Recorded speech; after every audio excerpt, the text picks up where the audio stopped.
एक महानतम साधु जी महाराज ने दूसरे महानतम साधु जी महाराज के बारे में कुछ गलत बोल दिया कि उन साधु जी महाराज को संस्कृत का ज्ञान नहीं है, वो भी बच्चे हैं और वह संस्कृत का सही उच्चारण और संस्कृत का सही अनुवाद भी नहीं कर सकते। इसमें कोई दिक्कत नहीं है। किसी संत को अगर ज्ञान है तो वो दूसरे संत के संदर्भ में कुछ बोल सकता है। तो प्राचीन समय में ऐसे जब दो संतों के मध्य कोई बात को लेकर विवाद होता था या किसी सिद्धांत को लेकर विवाद होता था, तो प्राचीन भारत में ऐसे विवादों को समाप्त करने के लिए शास्त्रार्थ की परंपरा थी।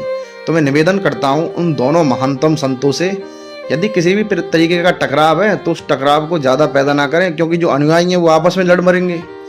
तो ऐसी लड़ाइयों और विवादों को शांत करने के लिए शास्त्रार्थ की परंपरा सनातन धर्म में स्पष्ट रूप से प्राचीन काल से चली आई है।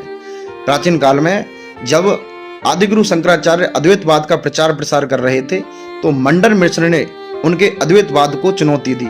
तो मंडन मिश्र और आदिगुरु शंकराचार्य दोनों के मध्य एक महान शास्त्रार्थ हुआ जिसमें आदिगुरु शंकराचार्य की अंततः विजय हुई। तो ऐसे ही दोनों साधु आमने सामने बैठकर शास्त्रार्थ करें जो शास्त्र सम्मत बात करता है। मतलब सनातन धर्म के जो मूल ग्रंथ हैं, वेद, उपनिषद, ब्राह्मण ग्रंथ, आरण्यक और वेदांत, रामायण, महाभारत और कुछ पुराण, इनके अनुकूल यदि कोई व्यक्ति शास्त्र सम्मत बात करता है तो उसके सिद्धांत को आगे बढ़ाया जाए। जो शास्त्र विरुद्ध बात करता है उसके सिद्धांत को वहीं ठहराव दिया जाए।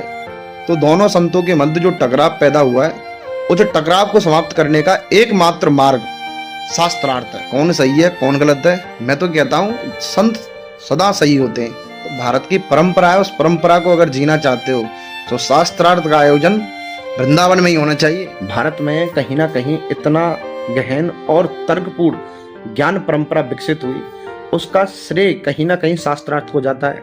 तो शास्त्रार्थ परंपरा भारत की प्राचीन पद्धति में श्रेष्ठ मानी जाती है। तो कहीं भी विवाद पैदा होता है तो हम शास्त्रार्थ का सहारा ले सकते हैं।